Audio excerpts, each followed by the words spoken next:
Damot ito. Sa'yo na yan. Bakit na yun? Ha? Yung kanin.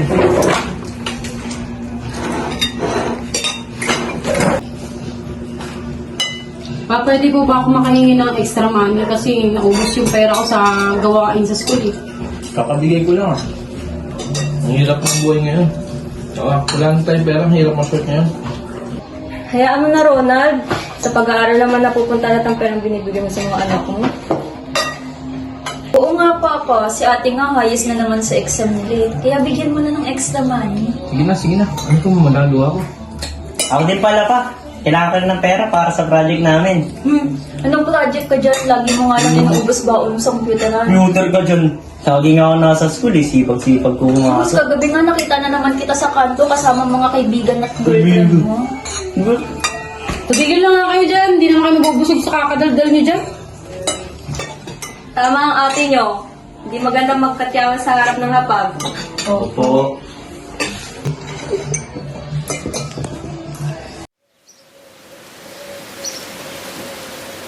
Ate, mahirap ba mag-college? Next year kasi magka-college na ako pero hindi pa rin ako sigurado sa kursong kukuhain ko. Masaya naman sa college. Kahit nakakapagod. Pero about naman sa course, kung anong gusto ng puso mo, ayun yung pipiliin mo. Kung mag-engineering na lang din kaya ako kagaya mo, ate. Engineering, medyo mahirap na kurso pero pag may inspiration ka, hindi ka madaling sumuko kasi ang inaalala ko lang nung nag-engineering ako yung mga ginawa nilang papa na sakripisyo, pati ni mama. Kaya nagpatuloy ako. Gusto ko kasi maging tulad mo, ate. Gusto ko pag naging engineer tayo, tulong tayong gagawa ng bahay natin sa future. Sa tingin mo, ate, ano kayang magiging buhay natin sa future? Magiging engineer ka kaya? May malaking bahay na kaya tayo dun? May apo na kaya sila mama? Hindi natin alam pero siguro yung malaking bahay, makakakamit natin yun. Engineer na ako. Pero yung apo malabo yan.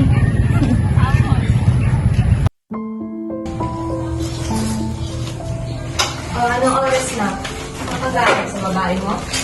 Sa babae. Pagkagaling mo ng trabaho, binibubungad mo. Yung mga delusion mo. Walang pumpasok sa isip ko. Anong delusyon? Ano ka naman sa akin, manhead? Nakita ko lahat ng mga chats ng mga babae, mga kababuyan mo. Papalampasin ko pa sana eh. Alam mo, Pero para sa mga anak lang natin. Kung puro ka paghinala, lagi mo akong sinisisi sa mga ganyan. Nagsasawa na ako sa ugali mo. Nakakatawa ka. Maghiwalay na lang kaya tayo. Kululay. Lumayas ka. Okay. Kaya kong buhay ng anak ko na wala ka. Sumama ka doon sa babae mo. Sige.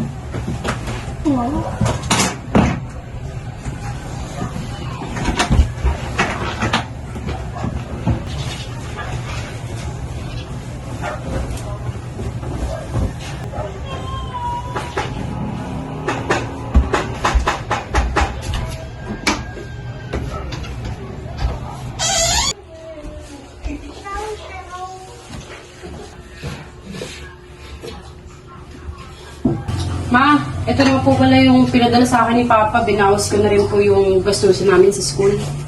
Bakit mo yung tinanggap, Tina? Saan pa naman yung sahod ko, di ba? Pangangailangan natin sa araw-araw. Ma, malaking tulong na to sa atin. Dami-dami natin bayarin sa bahay, yung tubig, yung kuryente. Kaya tanggapin mo na ito, Ma. Tungkulin na rin naman ni Papa kung tustusin tayo eh. O siya, akin na. Gisingin mo na mga kapatid mo. Mag-uumagahan na. Makamalik pa ka sa school.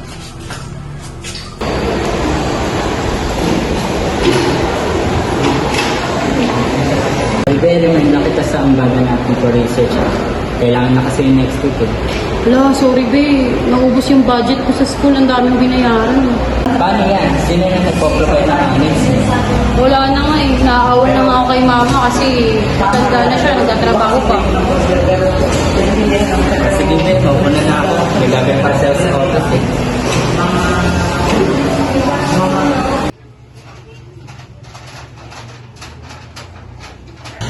Number na, huli yung padala ng papa niyo.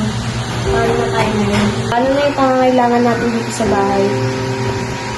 Napag-desisyon na po ako, ma.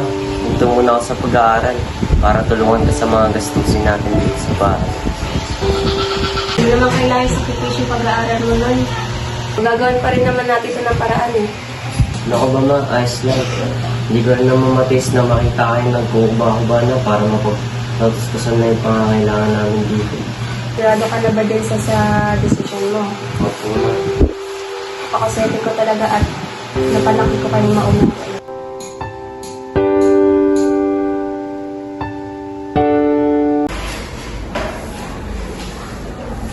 Todo kahit ka talaga Anissa na, halos hindi ka na makapagpahinga sa dami ng trabaho mo. Kailangan eh. Napakadaming bayarin sa bahay na yun.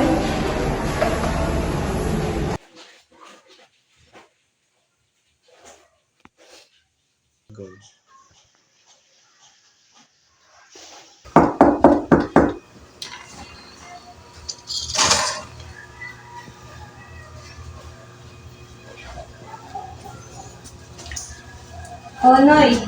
Mama, ang oras na. Saan ka galing? Marami pinapagawa sa kabilang bahay. Siya nga pala, ma. Ito nga pala, dagdag mo sa mga bayarin natin dito sa bahay. Pinakas ko na rin yung para kay Tin at ate para sa school nila. Naku, maraming salamat, anak. Aking tulong na ito para sa bayaran natin. Napakaswerte ko naman.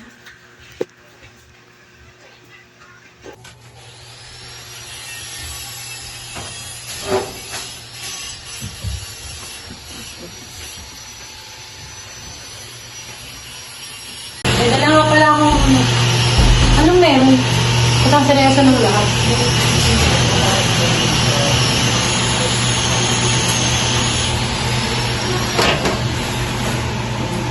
Kita ka pala. Kumain na ba kayo? Ito may dala akong ulam. Alis na ako sa bahay, ate. Nakabuntis ako. Kailangan ko pa nagulang ng bata. Ano ka ba naman? Kung kailan marami tayong problema, doon ka naman nakabuntis. Kaya mo na bang bumuhay ng pamilya? Ginawa ko naman lahat, ate, para sa pamilya natin, para matulungan kayo. Pero hindi ko kakaya ng konsensya kung talikuran ng magiging asawa at anak ko. Alam ko, bata pa ako. Pero gagawin ko ang lahat para mabuhay ko ang sarili kong pamilya.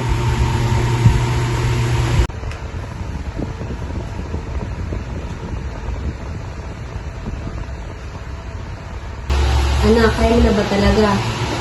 Hindi kita pipigilan sa decision mo. Ang gusto ko lang ay maging maayos ang kalagayan mo at ang magiging ako ko. Huwag kayo mag-alala sa akin, ma. Kakayanin ko naman po.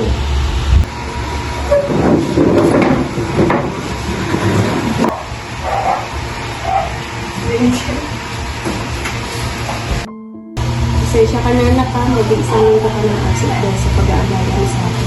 Okay lang yun ma. Wala namang ibang mag-aalaga sa'yo. Hindi sa sarili ko. Kahit kung kailangan natin. Nakatawa na pasakit sa puso. Okay lang yun ma kasi ganito talaga yung kapalaran natin. Kaya gagawin ko naman lahat para sa inyo.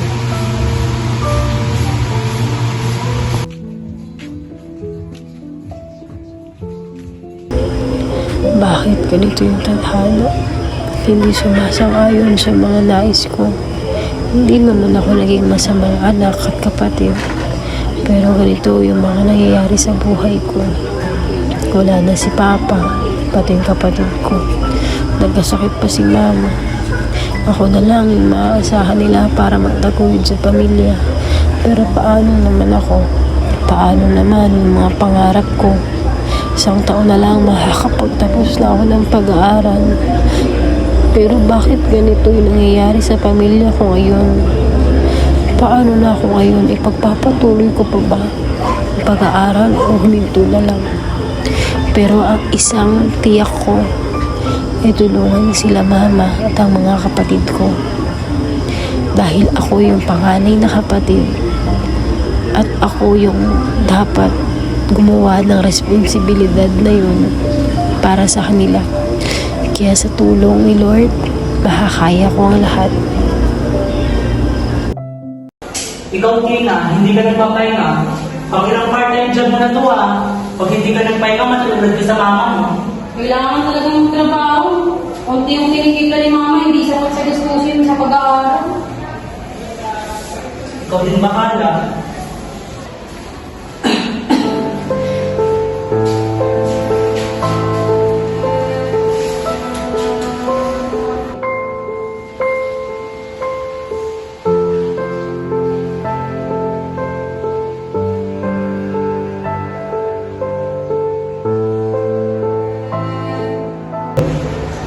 Graduate na pala yung mga kabatch ko. Kailangan ko magtrabaho.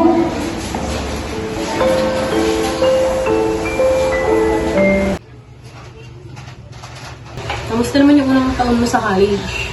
Ito ate, medyo nahihirapan. Pero alam ko naman na kung pagod ako, mas pagod ko. O, eto may ibibigay ako sa'yo pambili mong sapatos. Ano ka ba ate? Huwag na. Maayos pa naman tong sapatos ko. Ipandagdag mo na lang yan sa pambili ng gamot ni mama. Bumili na ako ng mga gamot ni mama, kaya huwag mo nang problemahin yun. Tanggapin mo na to. Salamat ate, hindi mo kami pinapabayaan. O, sige na. Titignan ko lang kalagayan ni mama sa kwarto.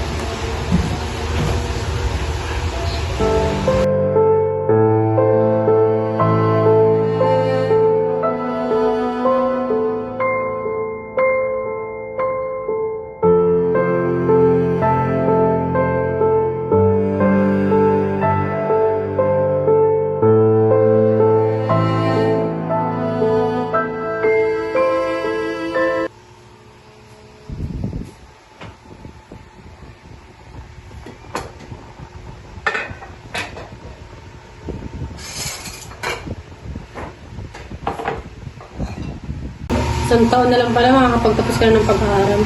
Excited na nga ako ate. Basta kapag ako nakapagtapos ako na bahala sa mga gustusin sa bahay, tapos ikaw naman ang mag-aaral. Huwag mo na muna isipin yung pagtulong mo sa amin. Isipin mo muna makapagtapos ng pag-aaral.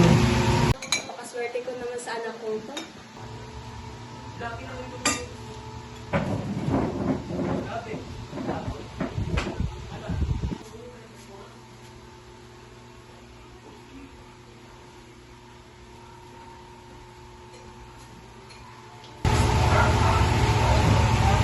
Anong nangyari sa'yo, Nak? Ba't nagmamadali ka sa kusina? Bakit lang bigla yung tiyan ko, ma? Sige, kaya tayo. Pasok pa si Tina. Nako, Iha, masyado nang malala yung gastric cancer mo. Uminom ka pa ba ng gamot? Lalong lumalala yung sakit mo nung huling punta mo dito. Nalilipasan ka pa ba ng gutom? Oo nga po, nakakalimutan ko na uminom ng gamot.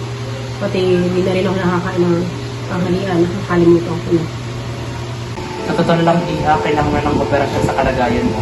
Kaso nga lang, kailangan mo maganda ng malaking halaga.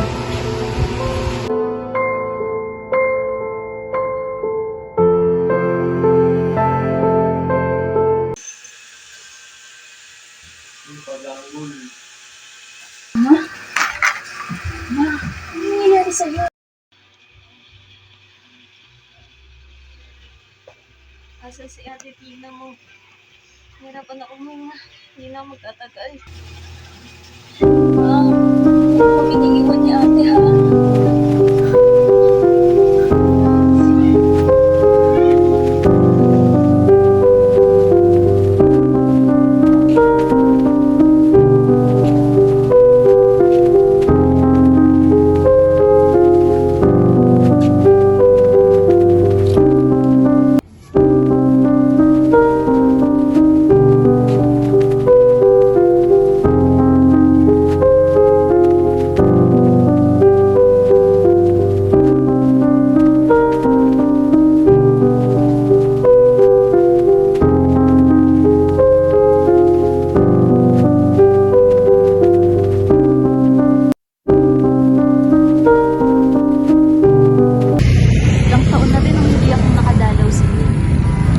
Baka nagtatampo ka na sa akin, ha? Daya mo naman kasi. Iniwan mo agad kami. Masaya ka ba dyan? Hindi ka na ba nahihirapan? Wala ka na bang sakit na nararamdaman? Nandito ka, sana masaya tayo. Sana kompleto tayo. Sana nung nagkaroon ako ng mga achievements, andun ka. Sana nung naging licensed civil engineer ako, kasama kita. Napakadami nang nagbago. Sana nandito ka. Pagkat ako'y nababalisa kung di ka kapiling. Kakarating mo lang, ma? Kakarating ko lang, umiiyak ka na naman. Alam mo namang ate yung malulungkot kapag nakikita kang umiiyak. Naalala ko pa dati, pinaplano lang namin ni ate maging isang engineer. Dati naalala ko, lagi ko pang sinasabi sa kanya na kapag naging engineer na kami, dalawa kami tutulong sa paggawa ng bahay natin sa future. Pero ngayon, engineer na ako. May sarili na tayong bahay. Pero wala naman si ate. Alam kong naririnig ng ate mo lahat ng mga panalangin mo.